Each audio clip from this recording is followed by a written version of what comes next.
Hey guys, welcome back to my channel live capture with Priyanka. And guys, जो लोग मेरे channel पे नए हैं तो प्लीज़ चैनल को सब्सक्राइब करना, साथ में बेल आइकन को भी प्रेस कर देना ताकि वीडियो की नोटिफिकेशन है वो आप तक पहुंचती रहे। एंड आप मुझे इंस्टाग्राम पे भी फॉलो कर सकते हो। मेरी इंस्टाग्राम आईडी है स्टाइल बाई माही। तो चलो करते हैं आज का वीडियो स्टार्ट। तो जैसे कि आप लोगों ने देखा होगा, जो पड़ोसी भाई साहब हैं वो फिर से एक बार वीडियो लेके आ गए हैं। मुझे ऐसा लगता है कि जो लोग हैं ना वो इनको टॉपिक दे देते हैं वीडियो बनाने के लिए, क्योंकि वैसे तो इनके पास कोई कंटेंट है नहीं। एंड जब भी कोई मतलब सपना की फैमिली से रिलेटेड, ससुराल से रिलेटेड या राजवीर भैया से रिलेटेड, किसी से भी रिलेटेड वीडियो मतलब ऐसी कोई चीज़ आती है, कंट्रोवर्सी आती है, तो हमेशा ही अपने वीडियो लेके आ जाते हैं। एंड मुझे ऐसा लगता है अगर इनके ऊपर कोई बात ना हो तो शायद इनके पास कोई कंटेंट है ही नहीं बनाने को। तो जो भाई साहब हैं वो अपने चैनल पे बोलते हैं कि जो भैया का केस है वो तीसरी बार उसके ऊपर इन्वेस्टिगेशन होने वाली है। एंड पड़ोसी का ये भी कहना है कि पता नहीं इस बार ये जो केस है ये अपने मुकाम पे पहुंच पाएगा नहीं पहुंच पाएगा, पता नहीं। और उन्होंने साथ में जो दीदी हैं उनको ये भी बोला है कि इस बार ये है इसको पूरा करना और इस केस को अपने मुकाम पे पहुंचाना, क्योंकि हर बार आप ऐसे ही बोल देती हो। 2 बार इसकी इन्वेस्टिगेशन आप करा चुकी हो, इसके ऊपर काम कर चुकी हो, मगर ये जो केस है वो बीच में ही रुक जाता है और आप जो ट्रैक है वो बदल देती हो। तो मैं सबसे पहले मैं यही बोलना चाहूँगी, देखो हाँ, साथ में भाई साहब ने ये भी बोला था कि जितनी मेहनत ये अब कर रही हैं तो उस टाइम उन्होंने वो मेहनत क्यों नहीं की, या उस टाइम उन्होंने ये जो केस है इसके ऊपर इन्वेस्टिगेशन क्यों नहीं कराई या एफआईआर क्यों नहीं कराई। तो मैं भाई साहब से यही कहना चाहूँगी कि इस केस में अंकल आंटी का और जो सपना है उनका सहयोग होना बहुत ज़्यादा ज़रूरी है, क्योंकि बिना फैमिली के कंसेंट के चीज़ें नहीं हो सकती। ठीक है। एंड आपको पता होगा जो सपना है उन्होंने भी पूरी कोशिश की थी कि वो अपने पति को इंसाफ दिलाएं। वो सब दुनिया से लड़ने को तैयार थी, यहाँ तक कि उन्होंने अपनी जान तक की परवाह नहीं की, अपनी बच्चियों की परवाह नहीं की। उन्होंने ये भी बोला था सोशल मीडिया पे कि अगर मुझे कुछ हो जाता है तो कम से कम सोशल मीडिया पे एक सबूत रहेगा कि मैं इस केस पे काम कर रही हूँ, इस केस को मैं रीओपन करा रही हूँ। तो उन्होंने वो सारी चीज़ें बोली थी, बट वही है ना कि उनका भी जो मुंह है वो बंद करा दिया गया और उनको धमकियां दिलाई गई। एंड जो पुलिस प्रशासन है उसको भी खरीद लिया गया। मतलब उस औरत को पूरा 1 डेढ़ महीने तक ऐसा घुमाया गया और ऐसा जताया गया कि इस केस पे बहुत ज़्यादा काम चल रहा है, बहुत मतलब इस केस को एक मुकाम तक पहुंचाया जाएगा। बट लास्ट में हुआ क्या कि उनकी जो कंप्लेन है वो लिखने से मना कर दिया। तो भाई एक अकेली औरत क्या कर सकती है जब तक ससुराल वालों का साथ नहीं होगा। जिनका बेटा गया है वो माँ बाप अगर साथ नहीं देंगे तो अकेली बीवी भी कुछ कर नहीं सकती है। और सपना अपने बच्चों को छोड़ के घर पे अकेला छोड़ के, चाहे वो उनकी मम्मी उन बच्चों के साथ में रहें या भाभी रहें, उनको छोड़ के केस के लिए जाती थी, हियरिंग के लिए जाती थी, या जो भी प्रोसेस चला होगा उस टाइम वो मुझे नहीं पता। तो उनका मुंह बंद करा दिया गया। एंड जो पड़ोसी कह रहे हैं कि अब जो सपना है, जो इन्फॉर्मेशन अब दे रही हैं या जो सहयोग अब दे रही हैं वो उस टाइम उन्होंने क्यों नहीं दिया। तो आपको सारी कहानी तो पता है, सब कुछ तो पता है, फिर भी आप अनजान बनने की कोशिश कर रहे हो तो वो आपकी गलती है। जो सपना है उनको शायद रखा ही इसलिए, जो भैया के जाने के बाद जितना टाइम वहाँ रही ससुराल में, वो उनको इसलिए रखा गया ताकि जो उनका मुंह है वो बंद रहे। इन लोगों को पता था कि सपना अगर ससुराल से कहीं मतलब बाहर गई, अपने मायके गई या कहीं भी, तो वो इस चीज़ के लिए आवाज़ उठाएगी, भैया के लिए आवाज़ उठाएगी। तो शायद तभी उनको मतलब भैया की कहते हैं ना कि बहला फुसला के घर पे रखा गया ताकि उनका जो मुंह है वो बंद रहे। एंड इन लोगों ने सोचा होगा कि अभी केस, क्योंकि अभी नई नई बात है, तो थोड़ा मतलब 1 साल तक जो है सपना को यहीं पे रखो, प्यार से रखो, बहला फुसला के रखो, और जब एक 1.5 साल के बाद चीज़ें पुरानी हो जाएंगी तो शायद जो चीज़ें हैं वो नहीं मिल पाएंगी इस केस से रिलेटेड, इस एक्सीडेंट से रिलेटेड। तो बहुत ही चालाकी के साथ इन लोगों ने सपना के साथ गेम खेला। और अंकल आंटी के लिए मैं नहीं कह रही हूँ, क्योंकि ये लोग हैं ना, ये दूसरों के कहने पे चलते हैं। दूसरों से मतलब है, जो आंटी के मायके वाले हैं, उनके जो भाई हैं, ये उनके कहने पे चलते हैं। तो जैसा इन लोगों ने समझा दिया अंकल आंटी को, तो वैसे ही इन लोगों के लिए वो पत्थर की लकीर है। तो बहुत ही चालाकी के साथ इन लोगों ने सपना के साथ और जो अंकल आंटी हैं उनके साथ बहुत अच्छे से गेम खेला है।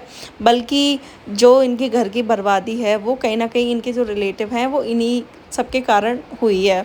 और अगर हम बात करें पड़ोसी की, तो पड़ोसी भी अभी जैसे जो अधिकार वो जता रहे हैं, जैसा कि उनका बोलना है कि अंकल ने उनको अधिकार दे रखा है उनके घर के बारे में बोलने को, उनकी बहू के बारे में बोलने को, तो वो अधिकार उस टाइम भी दिखा सकते थे। क्योंकि देखो, जब भी किसी फैमिली से कोई इंसान जाता है ना, तो उसका दिमाग काम नहीं करता। ठीक है, वो चीज़ मैं मानती हूँ।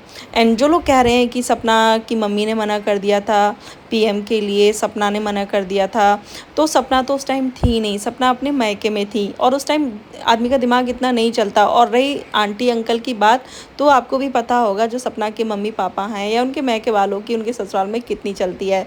मतलब उनको आना तक अलाउ नहीं था उनकी ससुराल में, तो आप ये तो छोड़ दो कि उन्होंने मना किया होगा।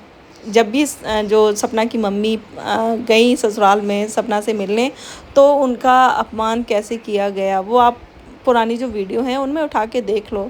तो ये मतलब वही है ना कि किसी के ऊपर चीज़ें ऐसे डालना वो सही नहीं है। सभी को पता है कि कैसे क्या हुआ है। और एंड जो पड़ोसी हैं उन्होंने भी अब बोला है कि इस केस में वो पूरा सहयोग देंगे, जो दीदी हैं वो उनको पूरा सहयोग देंगे। तो ऐसी कुछ जो कहते हैं ना, ऐसी कुछ बात अंकल ने भी बोली थी, ऐसा कुछ वचन अंकल ने भी दिया था कि तुम करो और तुम्हें जो भी सहयोग चाहिए होगा वो मैं दूंगा, जहाँ तुम बुलाओगी मैं वहाँ आऊँगा, जहाँ पैसे चाहिए होंगे वहाँ मैं पैसे दूंगा। बट लास्ट में हुआ क्या, आपको पता है ना, अंकल ने पहली बात तो फ़ोन ही नहीं उठाया। जब फ़ोन उठाया तो अंकल ने बोल दिया था कि इस केस से मतलब मैं कुछ नहीं करूँगा, जो करना है तुम करो, ठीक है। तो भई ऐसे कैसे? आप जो राजवीर भैया थे उनके माता-पिता हो, तो आप नहीं चाहते कि आपके बच्चे को इंसाफ़ मिले? भई जो सामने वाली औरत जो लड़ रही है या इसके लिए जो कोई कोशिश कर रही है इंसाफ़ दिलाने के लिए, तो उसका तो कोई रिश्ता है नहीं ना। चलो एक बार को मान भी लेते हैं कि व्यूज़ के लिए वो कर रही है या अपने चैनल को चमकाने के लिए कर रही है, तो भी इसमें फ़ायदा तो आपका ही है ना। आप नहीं चाहते कि आपके बच्चे को इंसाफ़ मिले। मतलब अगर आप नहीं चाहते तो इसका मतलब यही है कि आप आपको मतलब बहलाया फुसलाया गया है, या आपको भी कहीं न कहीं आपका जो मुँह है वो बंद कराया गया है, या आपको पैसे हैं उससे आपका मुँह बंद कराया गया है। इसका मतलब तो यही हुआ ना। तो ऐसा नहीं होता, फैमिली का जो है सहयोग बहुत ज़्यादा ज़रूरी होता है। अगर आप इस केस के बारे में अगर बात करो, तो इस केस के लिए अंकल आंटी का, सपना का सहयोग बहुत ज़रूरी है। और सपना तो अपनी तरफ से जो चीज़ें हो पा रही हैं, जो चीज़ उनके पास है या जो भी इन्फॉर्मेशन है उनके पास, वो दे रही हैं। बट यहाँ बात अंकल की है। एंड काफ़ी लोग जो इनके अंधभक्त हैं वो कह रहे हैं कि मतलब ये बार-बार उस ज़ख्म को कुरेद रही है, ये है, वो है।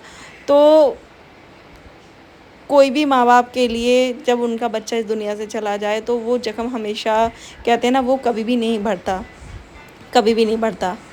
एंड बच्चे का दुःख ऐसा होता है कि कभी भी उसका ज़ख्म नहीं भरता। जब आदमी ऊपर चला जाए ना भगवान के पास, तभी शायद वो उस दुःख को भूल पाएगा।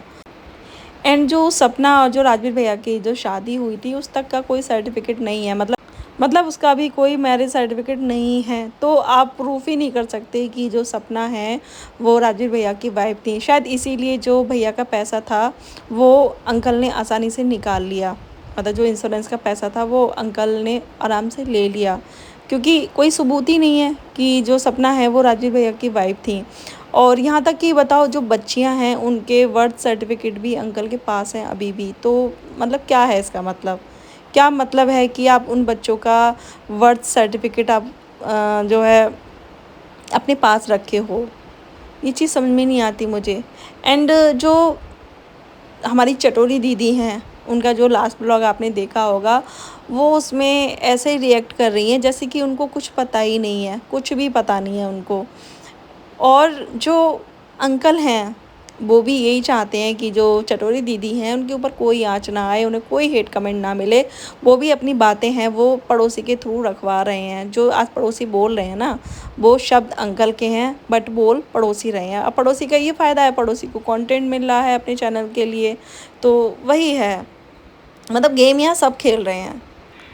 अब बोला तो पड़ोसी ने भी है कि वो हर तरीके से हेल्प करेंगे, जो दीदी हैं उनकी हर तरीके से हेल्प करेंगे, जहाँ वो फ़ोन करेंगी वहाँ वो आ जाएंगे। देखते हैं कि वो भी अपनी बात पे अटल रहते हैं नहीं रहते हैं, वरना अंकल की तरह वो भी अपनी बात से मुकर जाएं। और उन्होंने एक चीज़ बोली है सोशल मीडिया पे कि जो दीदी हैं जो इस केस पे काम कर रही हैं, तो वो इन्फॉर्मेशन अभी सोशल मीडिया पे ना दें, क्योंकि फिर उनके लिए ख़तरा हो सकता है। अब मुझे तो ये एक धमकी की तरह साउंड कर रहा था, जैसे कि उन्होंने बोला कि आप इस केस पे काम मत करो, आपकी जान को ख़तरा हो सकता है। तो ये मुझे ना धमकी की तरह ही साउंड कर रहा था। अब मुझे नहीं पता उनका मतलब इस बात में क्या इंटेंशन है ये चीज़ बताने के लिए। और देखते हैं, हम भी यही चाहते हैं कि चलो ठीक है, अगर जो दीदी हैं उनका फ़ायदा हो रहा है या उनका जो चैनल है वो चमक रहा है या उससे वो कुछ डॉलर भी कमा रही हैं, तो उसमें कोई दिक्कत नहीं है। क्योंकि कोई एक बाहर का इंसान जिसका कोई रिश्ता नहीं, जिसका कोई लेना देना नहीं, वो इस केस के लिए कोशिश कर रहा है या उनको इंसाफ दिलाने की पूरी कोशिश कर रहा है। तो अगर वो थोड़े बहुत डॉलर कमा भी लेगा, थोड़े बहुत पैसे कमा भी लेगा, तो इसमें कोई दिक्कत वाली बात नहीं है। क्योंकि यहाँ तो लोगों ने कहते हैं ना कि मरे हुए को बेच दिया। तो ये आप यहीं देख लो इंसानियत कहाँ चली गई है, ठीक है। और जो दीदी हैं उन्होंने बोला है कि इससे जो भी डॉलर आएंगे या जो भी डॉलर बनेंगे वीडियो से, उनकी जो राजीव भैया हैं उनकी वीडियो से, तो वो जितना भी पैसा है वो इस केस के ऊपर लगा देंगी। एंड अगर भैया को इंसाफ मिलता है तो ये बहुत ही ज़्यादा पुण्य वाला काम मतलब कहते हैं ना पुण्य का काम होगा। एंड इसमें भगवान का आशीर्वाद तो मिलेगा ही मिलेगा, साथ में जो बच्चियां हैं उनको भी न्याय मिलेगा, जो सपना है उनको भी न्याय मिलेगा। तो हम भी यही चाहते हैं, सभी यही चाहते हैं कि राजवीर भैया को न्याय मिले और इस बार केस ये अपने मुकाम पर पहुँचे। एंड जो पड़ोसी हैं वो कुछ गाड़ी के पार्ट की बात कर रहे थे, जो कि इन्होंने लास्ट टाइम भेजे थे। पड़ोसी ने उसकी फ़ोटो अपनी वीडियो में मतलब उसकी फ़ोटो दिखाई थी, तो वो फेक पार्ट्स थे गाड़ी के, जो कि सपना ने खुद बताया था। जो गाड़ी के पार्ट्स हैं वो आपको पता है किसके पास हैं, वो है चटोरी दीदी के पापा के पास। तो भाई इतना टाइम हो गया, वो चेंज मतलब उनमें हेरा फेरी बदल या अदला बदली हो सकती है, तो कुछ भरोसा नहीं है। एंड आपको याद होगा सपना ने जब लास्ट टाइम इस केस को रीओपन कराया था और उन्होंने बोला था कि मैं अपने पति को इंसाफ दिलाऊंगी, कोई इस केस में मतलब सामने आए ना आए या कोई मेरी हेल्प करे ना करे, बट मैं अपने पति को इंसाफ दिलाऊंगी। तो उस टाइम अंकल ने बोला था कि भाई हमारा इतना वो नहीं है कि हम कोर्ट कचहरी के चक्कर लगा सकें, हम पे मतलब हम बुज़ुर्ग हैं। पड़ोसी ने भी यही बोला था कि अंकल की उम्र ऐसी नहीं है कि वो कोर्ट कचहरी के चक्कर लगा सकें, बाहर आ जा सकें। तो आपने देखा होगा अंकल ऐसा नहीं है कि अंकल आंटी घर में ही बैठे रहते हैं, वो घूमने भी जाते हैं एंड अपने स्कूल भी जाते हैं, और जो उनका फार्म हाउस है वहाँ भी घूमने जाते हैं, वहाँ की देख रेख करते हैं। तो ऐसा आप नहीं बोल सकते कि अंकल के पास सुविधाएं नहीं है, भाई सारी फैसिलिटी हैं अंकल के साथ, ड्राइवर भी एनी टाइम रहता है, पड़ोसी है, तो आराम से वो अपने बच्चे को इंसाफ दिला सकते थे या इस केस के ऊपर काम कर सकते थे। बट पता नहीं क्या मतलब क्या ही है, किस चीज़ का डर है या किसने उनका मुंह बंद करा रखा है, जिसके डर से वो अपने बच्चे को इंसाफ नहीं दिलाना चाह रहे हैं। पता नहीं क्या रीज़न है उसका, वो तो अंकल भाई या तो बताएं तभी लोगों को पता चलेगा। बट फ़िलहाल तो अंकल का यही कहना है कि हमारी वो उम्र नहीं है कि हम कोर्ट कचहरी के चक्कर लगा सकें या हम इतना घूम फिर सकें। और आपने देखा होगा अभी जो भैया का बर्थडे था तो अंकल ने मतलब गरीबों को पूड़ी और सब्जी बांटी थी, लड्डू बांटे थे। तो गाड़ी में जाना है और इतना बड़ा कुछ वो है नहीं, ठीक है। मुश्किल उनके लिए होता है जो गरीब होते हैं, जिनके पास कोई फैसिलिटी नहीं होती, पैसा नहीं होता। अंकल के पास सब कुछ है, पैसा भी है, पावर भी है, भाई वो जैसा कि उनके जो रिलेटिव है वो कहते हैं कि हमारी यहाँ पहचान, हमारी वहाँ पहचान, तो हर एक चीज़ है। तो पता नहीं क्यों पीछे हट रहे हैं। फ़िलहाल देखते हैं इस केस में आगे क्या होता है। एंड हम भी यही चाहते हैं जो दीदी हैं इस बार इसको मुकाम पे पहुँचाएँ और सबका मुँह बंद करवाएँ। और जैसे कि पड़ोसी ने बोला है कि मैं उनकी हेल्प करूँगा, तो देखते हैं पड़ोसी भी मतलब खाली हवा में बातें कर रहे हैं या सच में इस केस में उन लोगों की हेल्प करेंगे, तो वो हम आगे देखेंगे और सारी चीज़ें जो है पता चली जाएंगी। तो फिलहाल ये थी मेरी आज की वीडियो। एंड आपको वीडियो पसंद आए वीडियो को लाइक करना, शेयर करना, चैनल को सब्सक्राइब करना। एंड मिलते हैं नेक्स्ट वीडियो में, तब तक के लिए बाय।